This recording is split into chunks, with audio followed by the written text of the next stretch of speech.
2 years ago, Marcus Rashford looked like a player entering his absolute prime. Not just in terms of output, but in presence, in authority, in the way he influenced games before he even touched the ball. Defenders adjusted their positioning the moment he drifted wide. Fullbacks dropped deeper. Midfielders shaded toward his side. There was a gravitational pull to his game.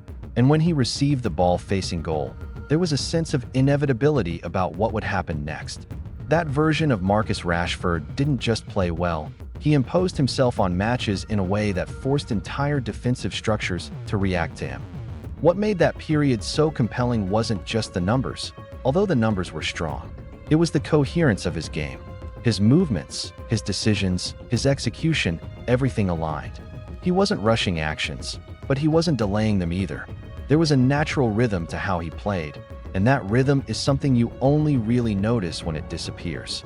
Because in football, especially at the elite level, the difference between a player in form and a player struggling often comes down to timing, not just technique. Rashford's timing during his peak phase was precise. His runs were made at exactly the right moment, his shots taken at exactly the right time, his choices made without hesitation. Now, that rhythm has been disrupted, and once rhythm is lost, everything else begins to look worse, even if the underlying ability hasn't changed. Because the first thing that disappears when a player loses rhythm is decisiveness. And decisiveness is everything for an attacker. When Rashford receives the ball today, there is often a fraction of a second where nothing happens. It's subtle, but it's there. A pause before the action, a delay before the decision. That hesitation wasn't part of his game before. Previously, his actions were immediate. He would receive, assess, and execute in one fluid motion. Now, there is a separation between those steps. He receives, then he thinks, then he acts. And that extra step, that cognitive delay, is enough to change the outcome of entire sequences. To understand why that delay has appeared, you have to look beyond surface-level explanations. It's easy to say a player is out of form. It's easy to say confidence is low. But those are outcomes, not causes. The more important question is what created the conditions for that loss of confidence in the first place. One of the biggest factors is tactical context. Rashford is not a neutral player who performs the same way in every system. His strengths are highly specific. He thrives in vertical, transition-heavy football, situations where the game is stretched, where defensive lines are unsettled, where there is space to attack dynamically. In those moments, he doesn't have to construct situations from scratch. He reacts to space, he attacks it aggressively, and he finishes actions quickly. But when the structure of the game changes, his effectiveness changes with it. In matches where his team controls possession, where the opposition sits in a compact block, the nature of his involvement shifts. Instead of receiving the ball while moving at speed, he receives it in static positions. Instead of attacking disorganized defenses, he faces compact, organized structures. And that forces him into a different type of decision-making environment. In tight spaces, the game becomes less about speed and more about manipulation.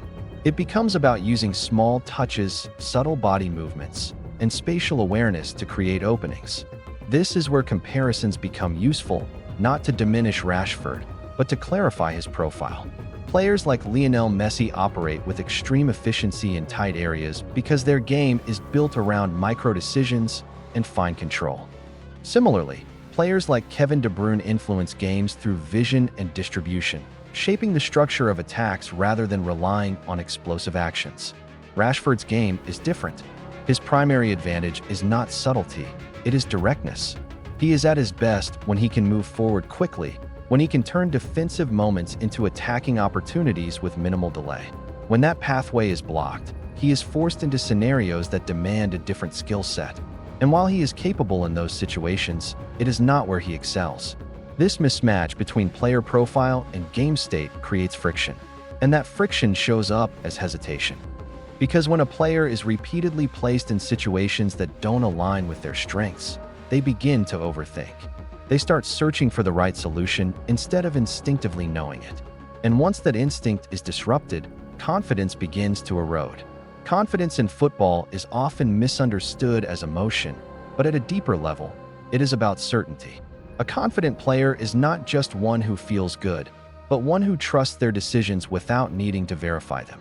When Rashford was performing at his highest level, his actions were decisive because they were unfiltered. He wasn't questioning whether to shoot or pass. He simply chose and executed. Now, that clarity is gone. And without clarity, every action becomes heavier. Every touch carries doubt. Every decision feels like it needs to be perfect. And that pressure slows everything down. There is also an element of predictability that has developed over time. During his peak period, Rashford's predictability didn't matter because his execution was so sharp that even when defenders anticipated his actions, they couldn't stop them. But predictability without peak execution becomes a problem. If a defender knows the likely direction of movement and the attacker no longer has the same explosive advantage, the balance shifts. Rashford often operates from the left side, looking to cut inside onto his stronger foot. This pattern is well established. Defenders prepare for it. They adjust their body shape, they position themselves to block the inside channel, and they guide him toward less dangerous areas. When Rashford was at his sharpest, he could still break through those defensive adjustments. Now, without that same level of sharpness, those defensive strategies are more effective. Another layer to consider is physical load. Over multiple seasons, the accumulation of matches, training intensity, and physical demands can subtly affect performance. This doesn't necessarily result in obvious fatigue, but it can influence reaction time, acceleration, and overall sharpness. For a player whose game relies heavily on explosive movement, even marginal changes in physical output can have noticeable effects. But physical factors alone do not explain the full picture. The psychological dimension remains central. The modern football environment amplifies every performance. Every missed chance is replayed, analyzed, discussed. Every dip in form becomes a narrative. Over time, that external noise becomes internal pressure. And when a player becomes aware of scrutiny, it can alter how they approach situations on the pitch. Instead of playing freely, they begin to manage risk. Instead of trusting instinct, they seek control. But attacking football is not built on control, it is built on decisive actions under uncertainty. The more a player tries to eliminate risk, the less effective they become in offensive situations. This is why comparisons to players like Kylian Mbappé are useful in understanding the importance of decisiveness. Mbappé's game is built on immediate commitment. When he engages a defender, he does so without hesitation. That commitment operated with a similar immediacy. But without that immediacy, his interactions with defenders become more balanced, and in football, balance often favors the defender. So when analyzing Rashford's current form, it is not his runs, the speed of his decisions, the fluidity of his movements. These microelements reveal the underlying state of his game. What emerges from this deeper analysis is not a player who has lost ability, but a player whose conditions for success have been disrupted. His decline is not the result of a single factor, but the interaction of multiple elements. Tactical context limiting his strengths, psychological pressure affecting his decision-making, predictability reducing his effectiveness, and physical demands influencing his sharpness. The important point is that none of these factors are permanent. They are dynamic, and they can change. A shift in tactical approach could create more transitional opportunities. A period of strong performances could rebuild confidence.